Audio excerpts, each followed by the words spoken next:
One summer's morning a little tailor was sitting on his table by the window. He was in good spirits, and sewed with all his might. Then came a peasant woman down the street crying, "Good jams, cheap! Good jams, cheap!" This rang pleasantly in the tailor's ears. He stretched his delicate head out of the window, and called, "Come up here, dear woman. Here you will get rid of your goods." The woman came up the 3 steps to the tailor with her heavy basket, and he made her unpack all the pots for him. He inspected each one, lifted it up, put his nose to it, and at length said, "The jam seems to me to be good. So weigh me out 4 ounces, dear woman, and if it is 1/4 of a pound, that is of no consequence."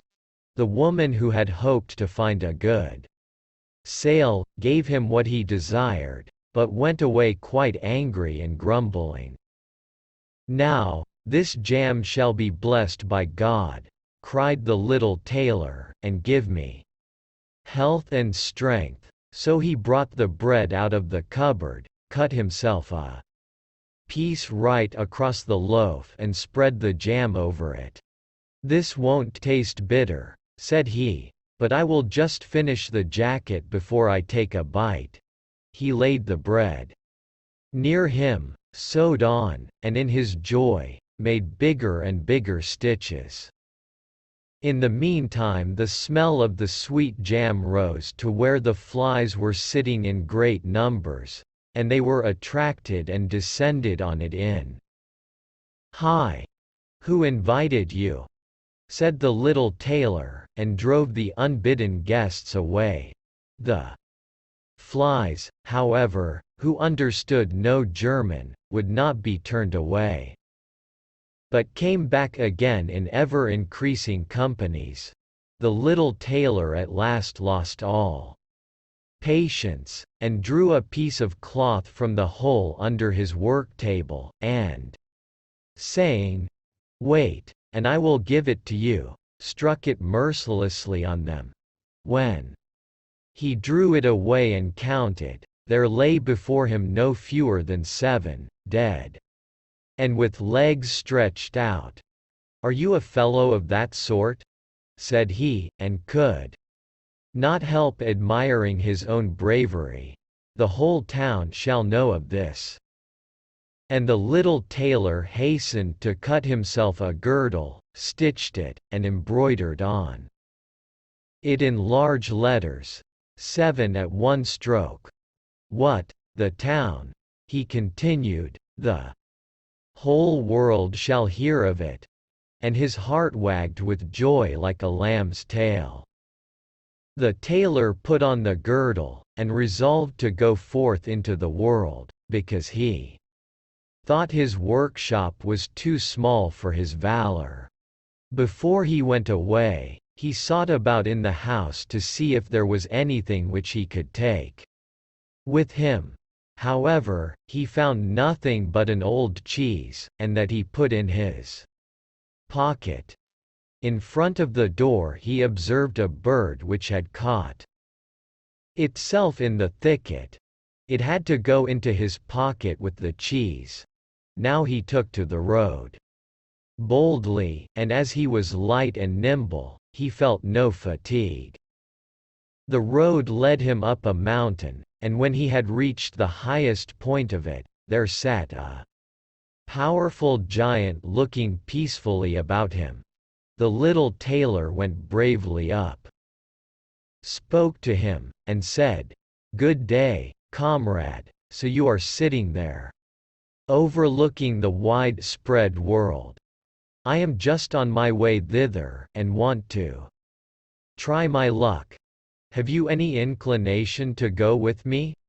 The giant looked contemptuously at the tailor, and said, "You ragamuffin, you miserable creature." "Oh, indeed," answered the little tailor, and unbuttoned his coat, and showed the giant the girdle. There may you read what kind of a man I am."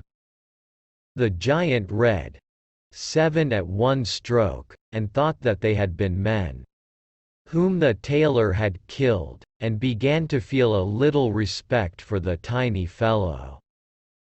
Nevertheless, he wished to try him first, and took a stone in his hand and squeezed it together so that water dropped out of it. "Do that likewise," said the giant, "if you have strength." "Is that all?"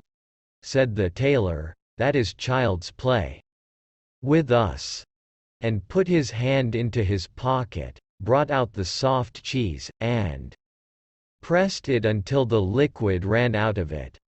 "Faith," said he, "that was a little better, wasn't it?" The giant did not know what to say, and could not believe it of the little man. Then the giant picked up a stone and threw it so high that the eye could scarcely follow it. "Now, little mite of a man, do that likewise." "Well thrown," said the tailor, "but after all the stone came down to earth again. I will throw you one which shall never come back at all." And he put his hand into his pocket, took out the bird, and threw it into the air. The bird, delighted with its liberty, rose, flew away and did not come back. "How does that shot please you, comrade?" asked the tailor. "You can certainly throw," said the giant, "but now we will see if you are able to carry anything properly." He took the little tailor to a mighty oak tree which lay there felled on the ground, and said, "If you are strong enough, help me to carry the tree out of the forest." "Readily," answered the little man.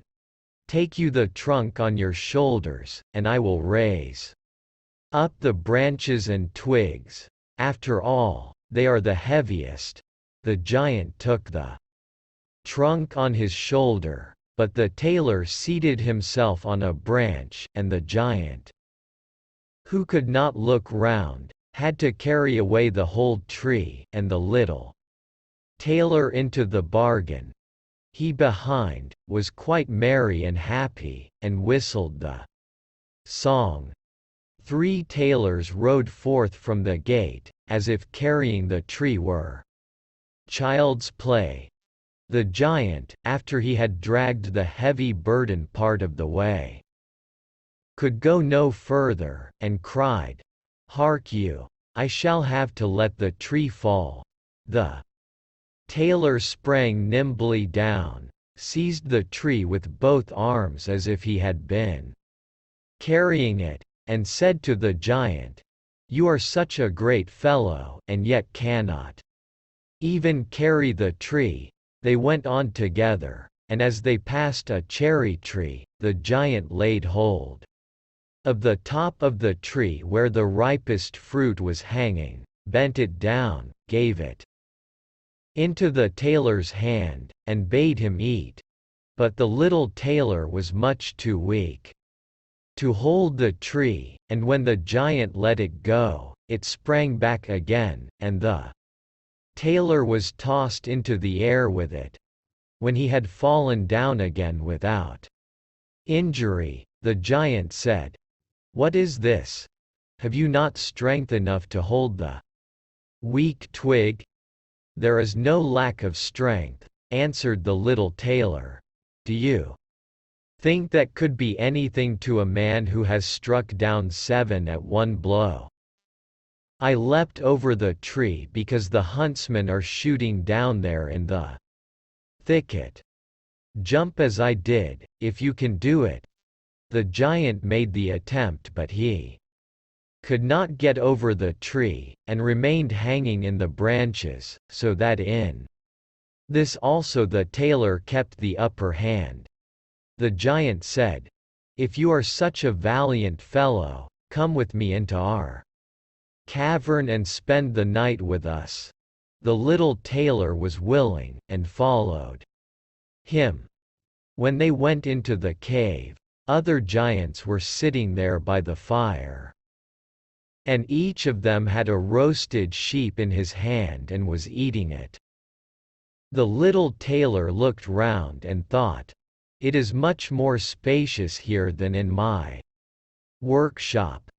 The giant showed him a bed, and said he was to lie down in it and sleep. The bed, however, was too big for the little tailor. He did not lie down in it, but crept into a corner. When it was midnight, and the giant thought that the little tailor was lying in a sound sleep, he got up, took a great iron bar, cut through the bed with one blow, and thought he had finished off the grasshopper for good. With the earliest dawn the giants went into the forest, and had quite forgotten the little tailor, when all at once he walked up to them, quite merrily and boldly. The giants were terrified, they were afraid that he would strike them all dead, and ran away in a great hurry. The little tailor went onwards, always following his own pointed nose. After he had walked for a long time, he came to the courtyard of a royal palace, and as he felt weary, he lay down on the grass and fell asleep. Whilst he lay there, the people came and inspected him on all sides, and read on his girdle, 7 at one stroke. "Ah," said they, "what does the great warrior want here in the midst of peace? He must be a mighty lord." They went and announced him to the king, and gave it as their opinion that if war should break out, this would be a weighty and useful man who ought on no account to be allowed to depart. The counsel pleased the king, and he sent one of his courtiers to the little tailor to offer him military service when he awoke. The ambassador remained standing by the sleeper, waited until he stretched his limbs and opened his eyes, and then conveyed to him this proposal. "For this very reason have I come here," the tailor replied. "I am ready to enter the king's service." He was therefore honorably received, and a special dwelling was assigned him. The soldiers, however, were set against the little tailor, and wished him 1,000 miles away. "What is to be the end of this?" they said among themselves. "If we quarrel with him, and he strikes about him, 7 of us will fall at every blow. Not one of us can stand against him." They came therefore to a decision, betook themselves in a body to the king, and begged for their dismissal. "We are not prepared," said they, "to stay with a man who kills 7 at one stroke."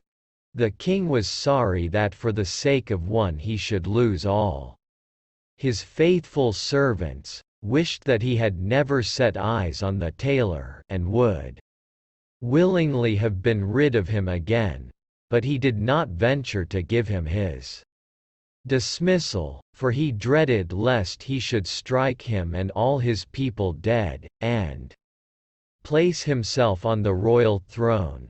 He thought about it for a long time, and at last found good counsel. He sent to the little tailor and caused him to be informed that as he was a great warrior, he had one request to make to him. In a forest of his country lived 2 giants, who caused great mischief with their robbing, murdering, ravaging, and burning, and no one could approach them without putting himself in danger of death, if the tailor conquered and killed these 2 giants, he would give him his only daughter to wife, and half of his kingdom as a dowry. Likewise 100 horsemen should go with him to assist him. "That would indeed be a fine thing for a man like me," thought the little tailor. One is not offered a beautiful princess and half a kingdom every day of one's life. Oh, yes, he replied, I will soon subdue the giants, and do not require the help of the 100 horsemen to do it.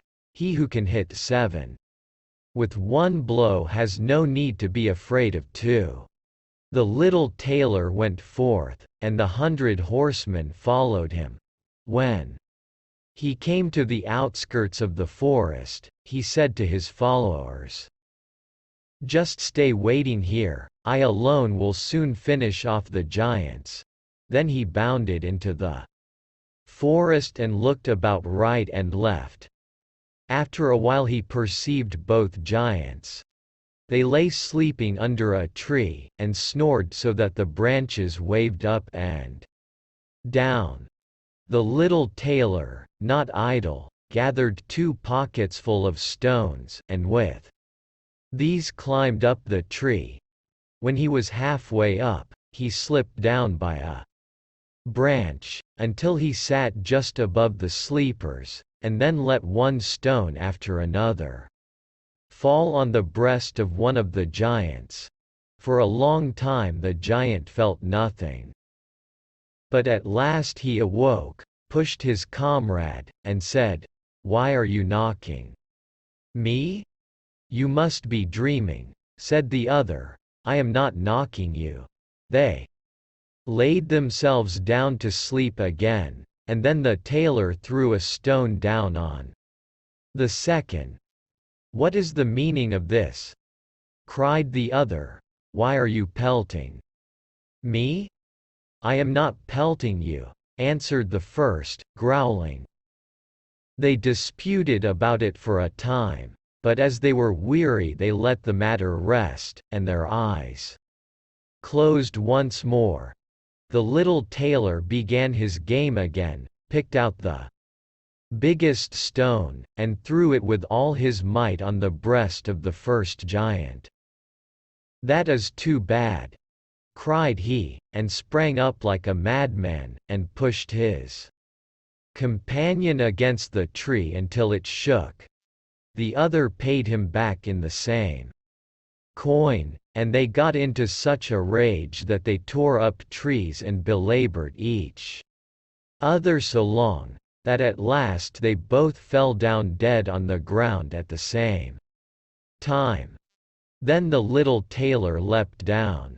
It is a lucky thing, said he, that they did not tear up the tree on which I was sitting, or I should have had to sprint on to another like a squirrel, but we tailors are nimble.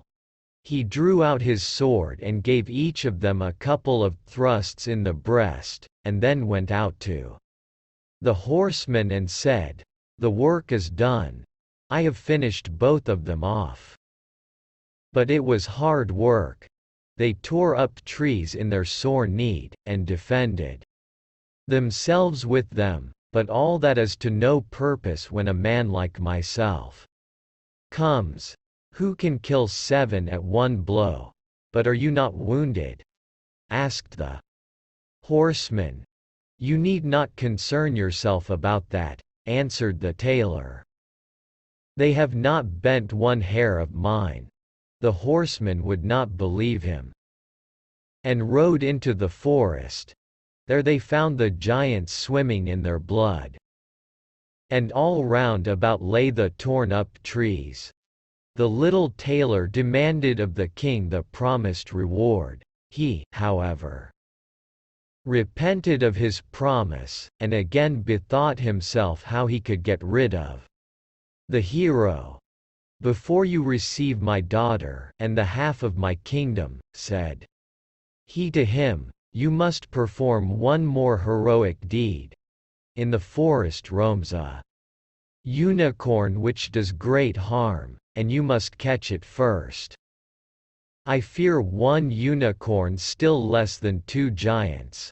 7 at one blow, is my kind of affair. He took a rope and an axe with him, went forth into the forest, and again bade those who were sent with him to wait outside. He had not long to seek. The unicorn soon came towards him, and rushed directly on the tailor, as if it would gore him with its horn without more ado. "Softly, softly, it can't be done as quickly as that," said he, and stood still and waited until the animal was quite close, and then sprang nimbly behind the tree. The unicorn ran against the tree with all its strength, and stuck its horn so fast in the trunk that it had not the strength enough to draw it out again, and thus it was caught. "Now, I have got the bird," said the tailor, and came out from behind the tree and put the rope round its neck, and then with his axe he hewed the horn out of the tree, and when all was ready he led the beast away and took it to the king. The king still would not give him the promised reward, and made a third demand. Before the wedding the tailor was to catch him a wild boar that made great havoc in the forest, and the huntsmen should give him their help. "Willingly," said the tailor, "that is child's play." He did not take the huntsmen with him into the forest, and they were well pleased that he did not. For the wild boar had several times received them in such a manner that they had no inclination to lie in wait for him. When the boar perceived the tailor, it ran on him with foaming mouth and whetted tusks, and was about to throw him to the ground. But the hero fled and sprang into a chapel which was near and up to the window at once, and in one bound out again.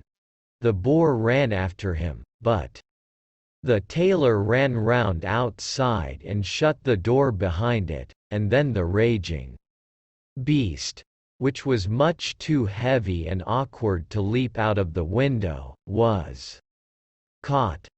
The little tailor called the huntsmen thither that they might see the prisoner with their own eyes.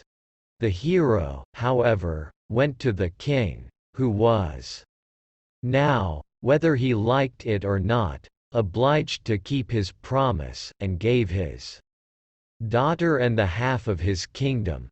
Had he known that it was no warlike hero, but a little tailor who was standing before him, it would have gone to his heart still more than it did. The wedding was held with great magnificence and small joy, and out of a tailor a king was made. After some time the young queen heard her husband say in his dreams at night, "Boy, make me the doublet, and patch the pantaloons, or else I will wrap the yard measure over your ears." Then she discovered in what state of life the young lord had been born, and next morning complained of her wrongs to her father, and begged him to help her to get rid of her husband, who was nothing else but a tailor. The king comforted her and said, "Leave your bedroom door open this night, and my servants shall stand outside, and when he has fallen asleep shall go in, bind him, and take him on board a ship which shall carry him into the wide world."